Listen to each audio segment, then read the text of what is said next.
No, the Brexit agreement that we negotiated was absolutely right. The problem is the EU. The problem is the way they, of course, because they are a protectionist bloc. They are a protectionist bloc.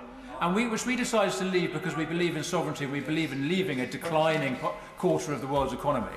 The problem is the trade barriers that they erected, unnecessarily harmful to both parties. I'll leave it there.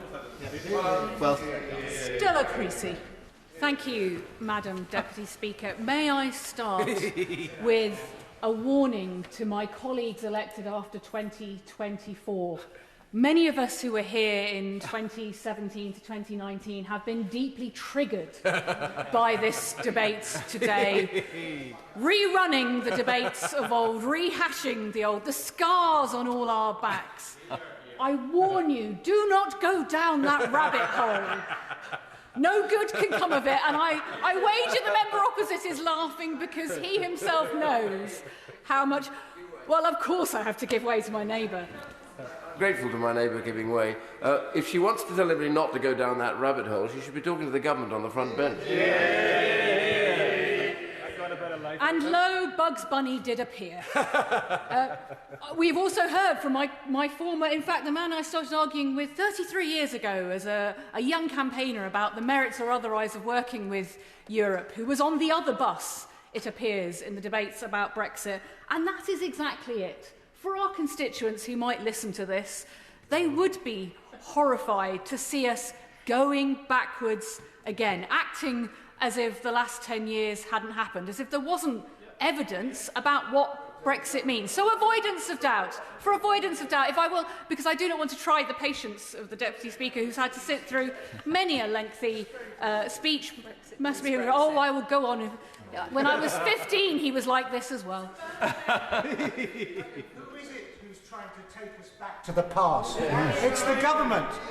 It's Brexit that gives this country its new future, and the government is trying to turn the clock back. That's what's wrong. I hate to warn him, but I have a horrible feeling if he were to compare the speech he made today with many of the speeches he made between 2017 and 2019, he might find that he would lose the Just a Minute competition about repetition, because that is going backwards. This country deserves better. So let me start with a very clear statement of intent. Brexit has happened. We've left. I'm not here to prosecute the argument to rejoin. We have not got time for that. What we need is a salvage operation because of the damage that it has done, especially in a world with so much uncertainty, where tariffs are now part and parcel of the everyday conversation and the damage that is being done to our constituents. We can fight many things in life, Madam Deputy Speaker, but geography really isn't one of them, however hard some of the members on the opposite benches try. We heard from the member for East Wiltshire that continued myth that somehow the isolation to our status that Brexit has brought would bring us strength. The last 10 years, indeed the last 6 months, have shown how clearly that is not the case. In fact, we are uniquely isolated and at risk as a nation. That is why it is absolutely right what this government is doing, getting on, signing trade deals, trying to sort out the damage that's being done, and looking indeed for that hat-trick. But I have to say to the members opposite, there is no conspiracy here, because those of us who were here in 2019 remember exactly the details of that deal, and the fact that written into it was a 5-year review process. So all you're seeing next Monday is not some secret negotiation. It is part of the trade incorporation process. I know. I hear the member chuntering, hang on, hang on. I see his tin foil, but I really beg him to look at the details of the bill, which said very clearly that there would be a renegotiation point. There would be a point where we would review whether or not it was working. And I'm sorry that the Shadow Minister is not in his place, who tried to claim affinity with Sam Beckett, because frankly, I suspect he's going to be more like Jim Trott from The Vicar of Diddley. No, no, no, no, no, no, no, no, no, and then having to say yes. Because the summit is not the end, it's the start of the process of reviewing the trade and cooperation agreement and looking at what is in the best interest of this country. Now, let me be clear, I absolutely am committed to the idea there should be parliamentary scrutiny. My colleagues on the front bench will know that I have been concerned that the European Scrutiny Committee was deleted, that I think we should be able to discuss these matters. But I do think there probably ought to be a summit first in order for us to actually have something to discuss. Indeed, that's why, and I hope Madam Deputy Leader will account for me putting in an advert for the Backbench Business Committee that myself and sadly the member for Skegness, who's not in his place, which is a shame because I know how strongly he feels about these things and I'm sure he would want to talk about the benefits of Brexit and other mythical creatures. We're going to have on the 22nd of May a debate after the summit so that we as parliamentarians may properly examine what comes out of it. But the summit is about the starting gun. It's not the final deal. And it's really important to look at it in that way because then the test for the motion today is the opposition really telling us that the trade and cooperation agreement is perfection. There is absolutely nothing in that trade and cooperation agreement that they wouldn't wish to amend, to revise, to refine.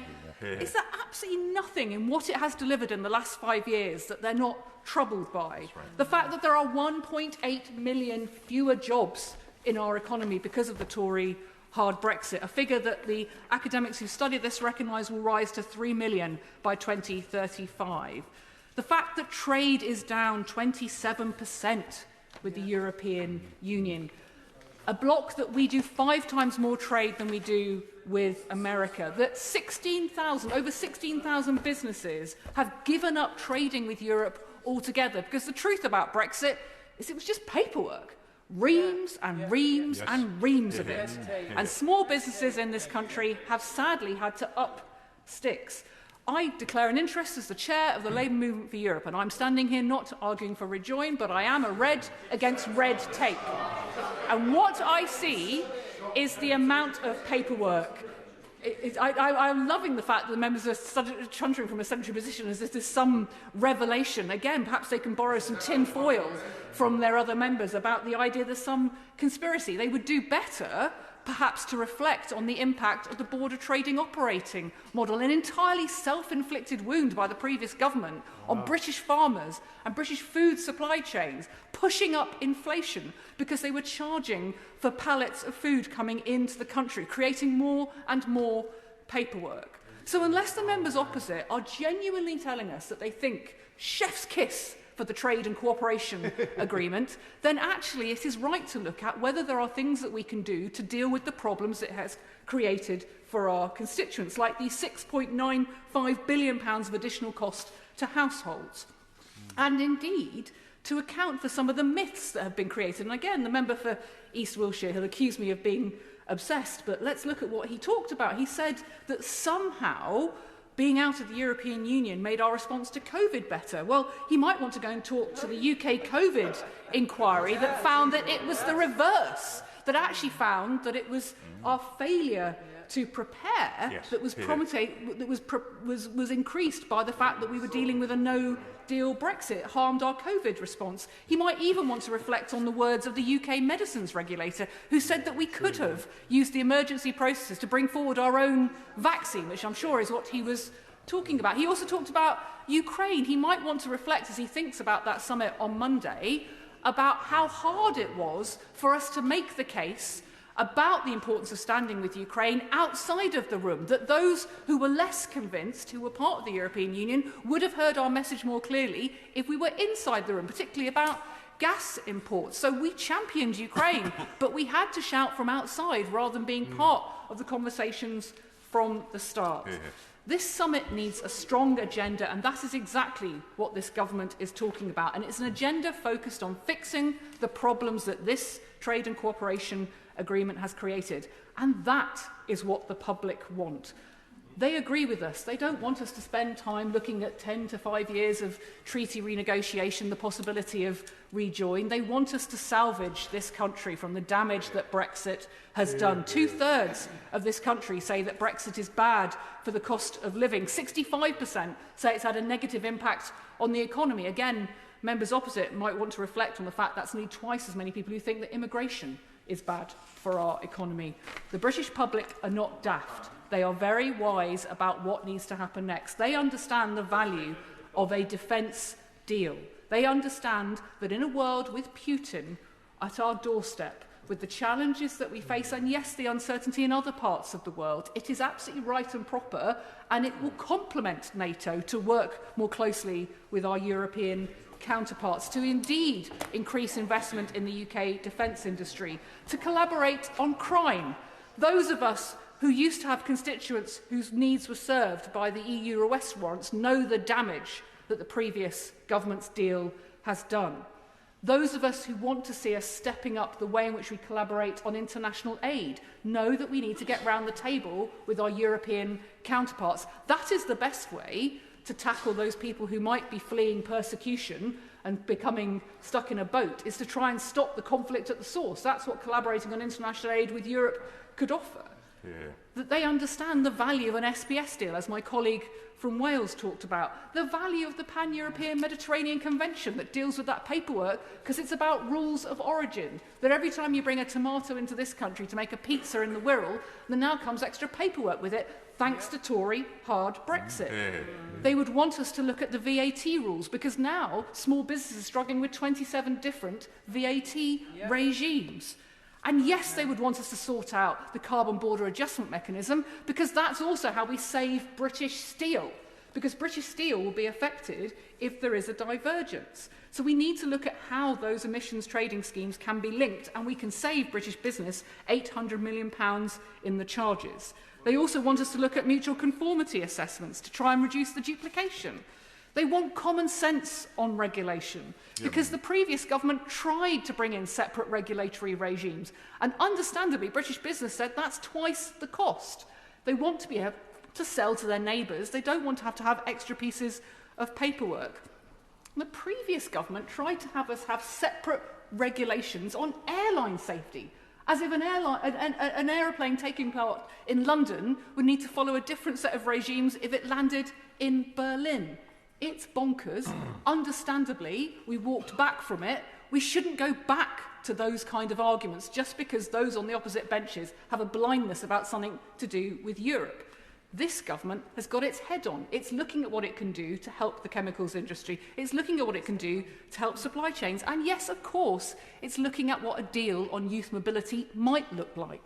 Because this is a summit. It's about having the conversation, looking at the details, looking at how we can support apprenticeships through youth mobility. Clearly youth mobility isn't freedom of movement. Otherwise, I'd have heard from the members opposite complaints about the fact we have a freedom of movement deal with Canada, with Australia, with New Zealand, with Uruguay.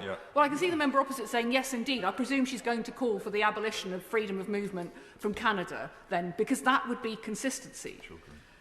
We also could do more to help our creative services, our financial services, and yes, resolve some of the tensions in Northern Ireland. Many of us feel deeply how the people of Northern Ireland have suffered the most as a result of the Tory hard Brexit. And yes, we could do a deal on fishing. We could sort out the fact that our fisheries industries felt sold out by the last government, and we could support them to be sustainable. All of these are issues we can return to in that backbench debate, but we cannot do that if we don't have the summit. And we cannot walk into the summit saying no, no, no, no, no. We need to walk into the summit saying what gives? What are the opportunities here? How do we solve some of these challenges?